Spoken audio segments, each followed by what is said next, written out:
سورۃ الاعراف کی آیت نمبر 3۔ الحمدللہ وکفی سلام علی عبادہ الذین اصطفی خصوصا علی سید الرسل وخاتم الانبیاء وعلى آلہ واصحابہ الاتقیاء اما بعد فاعوذ باللہ من الشیطان الرجیم بسم اللہ الرحمن الرحیم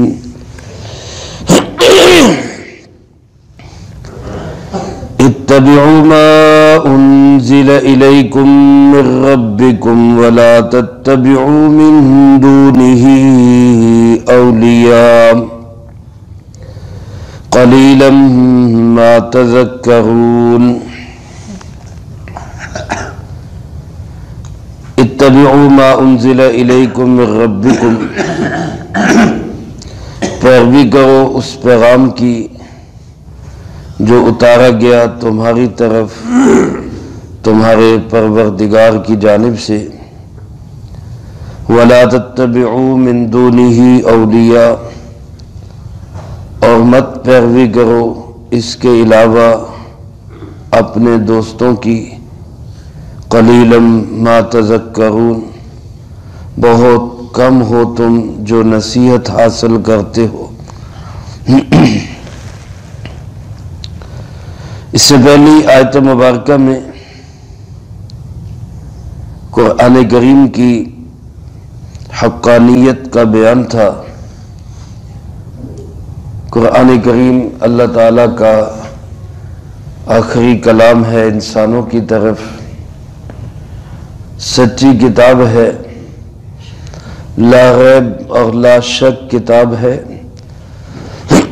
اللہ پاک نے حضرت جبرائیل امین علیہ السلام کے ذریعے اس کتاب کو جناب محمد کریم خاتم النبیین صلی اللہ علیہ وآلہ وسلم کے سینہ اطہر پہ نازل فرمایا۔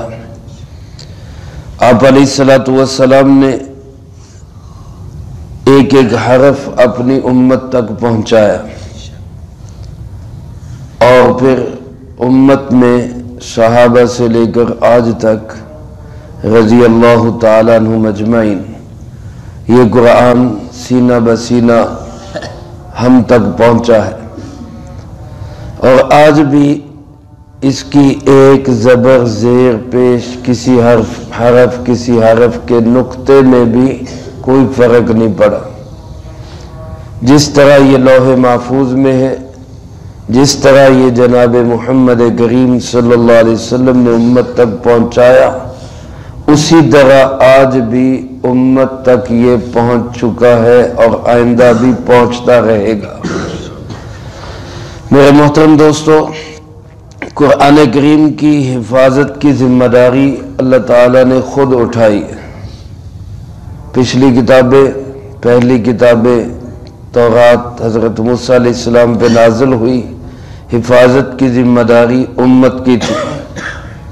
انجیل حضرت عیسیٰ علیہ السلام پہ نازل ہوئی، حفاظت کی ذمہ داری امت پہ تھی۔ زبور حضرت داؤد علیہ السلام پہ نازل ہوئی، حفاظت کی ذمہ داری امت کی تھی۔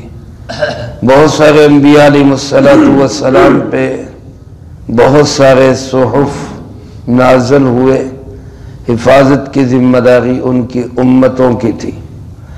لیکن جب اللہ پاک نے اپنا آخری کلام اپنے حبیب کبریا جناب محمد مصطفیٰ صلی اللہ علیہ وآلہ وسلم کے قلب مصفى پہ نازل فرمایا، تو ساتھ ہی فرمایا کہ اِنَّا نَحْنُ نَزَّلْنَا الذِّكْرَ وَإِنَّا لَهُ لَحَافِظُونَ، اس قرآن کو نازل بھی ہم نے کیا ہے، اس کی حفاظت بھی ہم ہی کریں گے۔ حفاظت کے لیے اللہ تعالیٰ نے جس چیز کو بطور سبب اور ذریعہ کے استعمال کیا ہے وہ یہ طلبہ عزیز ہیں، یہ چھوٹے چھوٹے بچے اور بچیاں ہیں جن کے سینوں میں اللہ قرآن کو محفوظ کر دیتا ہے، ورنہ قرآن کریم تو ایسی کتاب ہے، فرمایا لو انزلنا ھذا القرآن علی جبل، اگر ہم اس قرآن کو پہاڑ پہ نازل کرتے لرأیتہ خاشعا متصدعا، تو دیکھتا کہ وحی کے اس بوجھ سے پہاڑ بھی ٹکڑے ٹکڑے اور ریزہ ریزہ ہو جاتا۔ وحی کا بڑا بوجھ ہے، بڑا ثقل ہے۔ اما جان سیدہ عائشہ صدیقہ رضی اللہ تعالیٰ عنہ فرماتی ہے سخت سردی اور جاڑے کے موسم میں جب وحی اترا کرتی تھی تو نبی پاک صلی اللہ علیہ وسلم کی مبارک پیشانی پسینے سے شرابور ہو جاتی تھی، اس قدر وحی کا بوجھ تھا۔ ایک صحابی حضرت زید رضی اللہ تعالیٰ عنہ فرماتے ہیں میری گود میں آپ علیہ السلام کا سر مبارک تھا، اسی حال میں وحی اترنا شروع ہو گئی، اس قدر بوجھ پڑا کہ مجھے لگا میری پنڈلی، میری ران کی ہڈی ٹوٹ جائے گی، اس قدر وحی کا بوجھ پڑا۔ کبھی آپ اونٹنی پہ سوار ہیں اور وحی اترنا شروع ہو جاتی تو اونٹنی اس بوجھ سے اس قدر دبتی کہ کھڑا رہنا مشکل ہو جاتا اور وہ بیٹھ جایا کرتے۔ اللہ کے محبوب علیہ السلام نے سارا بوجھ اپنے قلب مطہر پہ برداشت کر کے امت تک اس طرح آسان کر کے پہنچایا کہ آج چھوٹا سا بچہ بھی پورے قرآن کو اپنے سینے میں سمو لیتا ہے۔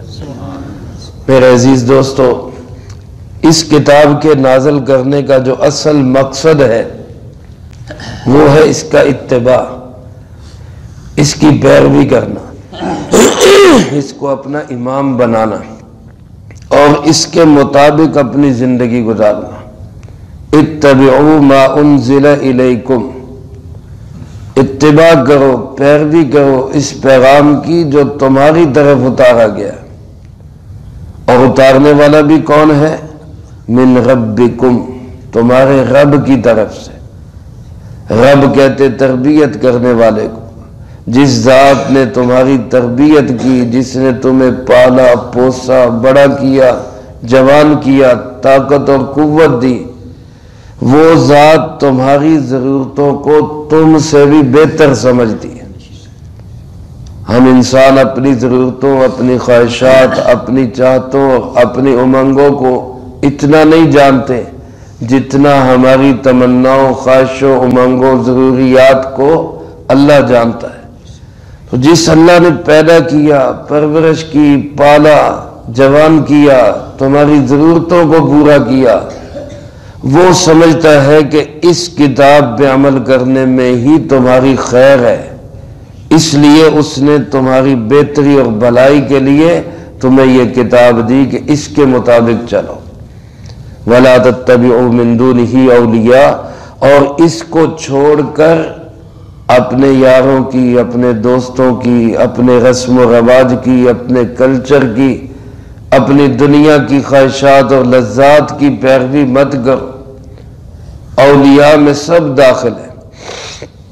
میرے محترم دوستو، قیامت تک مسلمان کے لیے کامیابی کا راستہ ایک ہی ہے کہ وہ قرآن کریم کا اتباع کرے۔ اس امت کے اولین دور میں حضرات صحابہ کرام رضی اللہ تعالیٰ عنہ مجمعین کا دور، بالخصوص خلفائے راشدین کا دور، پہلے خلیفہ حضرت سیدنا ابو بکر صدیق رضی اللہ تعالیٰ عنہ، خلیفہ دوم حضرت عمر فاروق رضی اللہ تعالیٰ عنہ، خلیفہ سوم حضرت عثمان غنی رضی اللہ تعالیٰ عنہ، خلیفہ چہارم حضرت مولا علی کرم اللہ وجہہ، اور اس کے علاوہ حضرات صحابہ اکرام رضی اللہ تعالیٰ عنہ مجمعین کا سنہری دور قرآن کی اتباع کا دور تھا۔ ایک ایک بات قرآن کے مطابق، ایک ایک عمل قرآن کے مطابق۔ یہی وجہ تھی کہ وہ طبقہ، وہ جماعت، وہ خیر امت، وہ امت میں سب سے بہترین طبقہ بنا۔ حضرت عمر رضی اللہ تعالیٰ عنہ خلیفہ وقت ہے، لیکن ان کے متعلق لکھا ہے کتابوں میں، کان وقافا عند القرآن، جب قرآن کا کوئی حکم آتا تو حضرت عمر رضی اللہ تعالیٰ عنہ کی بریکیں لگ جایا کرتی، وہی ٹھہر جاتے۔ اللہ کا حکم، قرآن کا حکم، کوئی آرڈر، کوئی آرڈیننس، کوئی حکم اگر اپنی سمجھ سے جاری بھی کیا اور اس کے مقابلے میں قرآن کی آیت آ گئی، حضرت عمر رضی اللہ تعالیٰ عنہ جھٹ نہیں لگایا کرتے تھے، اپنا حکم واپس لے لیتے، قرآن کے مقابلے میں میرا حکم نہیں۔ میرے عزیز دوستو، آج میں آپ ہر بندہ اپنی ذات کے اعتبار سے غور کریں۔ ہمارا نظام معیشت، ہمارا نظام عدالت، ہمارا نظام سیاست و حکومت اور ہمارا نظام تجارت، ہم کس نظام پہ چل رہے ہیں؟ ایک اپنے گھر کی مثال ہر بندہ لے لے کہ کیا ہمارے وراثت کی تقسیم وہ قرآن کے مطابق ہوتی ہے؟ حالانکہ اس معاملے میں قرآن نے سب سے زیادہ واضح، سب سے، سارے احکامات واضح ہیں لیکن سب سے وضاحت کے ساتھ جس چیز کو بیان کیا ہے وہ تقسیم وراثت ہے۔ آج اس معاملے میں کس قدر کوتاہی ہے۔ ہم قرآن کو ماننے والے بھی جب تقسیم وراثت کا مسئلہ آتا ہے تو ہم بھی کہتے ہیں جی بس معاشرے میں جی یہی چل رہا ہے، جی رواج یہی ہے، جی بس بیٹیوں بہنوں کو نہیں دیا جاتا، جی ہمارے ہاں نہیں ہوتا، جی قرآن کہاں چلا گیا؟ معاملہ تجارت کا آیا، سودی لین دین کرتے ہیں، جب کہا جاتا ہے بھئی سود تو اللہ کے ساتھ اعلان جنگ ہے، اللہ کے رسول کے ساتھ صلی اللہ علیہ وآلہ وسلم اعلان جنگ ہے، تو جی کیا کریں جی، اس کے بغیر اب تجارت ہی نہیں ہوتی، اس کے بغیر گزارا نہیں ہوتا، کیا کریں جی؟ تو کہاں ہم قرآن کا اتباع کر رہے ہیں؟ کہاں قرآن کی ہم پیروی کر رہے ہیں؟ یعنی ایک دو مثالیں میں نے عرض کی ہیں، شادی بیاہ کو دیکھیں، غمی خوشی کو دیکھیں، اپنے معاملات کو دیکھیں، اپنی بود و باش اور رہن سہن کو دیکھیں۔ علامہ اقبال رحمت اللہ علیہ اسی کا رونا روتے گئے، وضع میں ہو تم نصارہ تو تمدن میں ہنود، تم مسلمان ہو جن کو دیکھ کے شرمائیں یہود۔ یہ ہماری صورتحال بنی ہوئی ہے۔ میرے محترم دوستو، اللہ کا قرآن، اللہ پاک ہمیں جھنجھوڑ رہا ہے، ہمیں بار بار بلا رہا ہے، اتبعو، اس کی پیروی کرو، اس کی پیروی کرو، ما انزل الیکم، جو تمہاری طرف اتارا گیا۔ اتارنے والا کون؟ تمہارا رب، تمہیں پالنے والا۔ اس کو چھوڑ کر لا تتبعوا من دونی اولیاء، اس کو چھوڑ کر غیروں کی پیروی مت کرو، قرآن کو چھوڑ کر دوسرے نظاموں کی طرف مت دیکھو۔ آج میرے عزیز دوستو، برکت کی کتاب بنا لیا، چومتے ضرور ہیں، چاٹتے ضرور ہیں، اونچی جگہ پہ رکھتے ضرور ہیں، دھو کے مریضوں کو پلاتے ضرور ہیں، مرنے والے کو پڑھ کے بخشتے ضرور ہیں۔ یہ ساری قرآن پاک کی برکات ہیں، ان میں سے کسی ایک کا بھی انکار نہیں، سب برکتیں ہیں، لیکن مقصد کیا ہے اس کا؟ اس کا مقصد اس کی اتباع ہے، اس کی پیروی ہے، اپنے ہر نظام میں اس کو چلانا ہے، ہر نظام میں اس کو چلانا۔ لیکن آج کبھی دھیان اور سوچ ہی نہیں جاتی اس طرف بھی ہم نے اس سے بھی کوئی مسئلہ لینا ہے۔ عدالت میں مقدمہ جاتا ہے، مقدمہ دائر کرنے والا مدعی مسلمان، جس کے خلاف مقدمہ دائر ہوا مدعا علیہ وہ بھی مسلمان، مدعی کا وکیل بھی مسلمان، مدعا علیہ کا وکیل بھی مسلمان، فیصلہ کرنے والا جج بھی مسلمان، سب قرآن کو ماننے والے، لیکن فیصلہ کس سے کریں گے؟ انگریز کے قانون سے۔ فیصلہ کس سے ہوگا؟ وہی پرانا ایکٹ جو بن چکا ہے اسی کے مطابق فیصلہ ہوگا۔ کہاں رہ گئی ہماری مسلمانی؟ کہاں رہ گیا قرآن کا اتباع؟ کبھی کسی جج، کسی فیصلہ کرنے والے، کسی وکیل یا کسی کے دل دماغ میں یہ خیال نہیں آیا کہ یار اس شرعی مسئلے کا قرآن سے تو حل تلاش کریں، قرآن کو جاننے والوں سے تو پوچھے کہ بھئی اس کا حل کیا ہے، اور پھر اس کے مطابق اپنا آئین و قانون بنا لیں۔ اللہ پاک شکوہ کرتے ہوئے فرماتے ہیں قلیلا ما تذکرون، بہت تھوڑے ہو تم جو نصیحت حاصل کرتے ہو، بہت تھوڑے۔ اب آپ دیکھ لیں مسلمان کتنے ساری دنیا کے اندر، 5%، بہت چھلانگ لگائیں تو 10%، اس 10% میں پھر قرآن کے مطابق زندگی گزارنے والے کتنے؟ وہ شاید 1% بھی نہیں ملیں گے۔ تو اللہ پاک کا شکوہ بجا ہے قلیلا ما تذکرون، بہت تھوڑے ہو تم جو نصیحت حاصل کرتے۔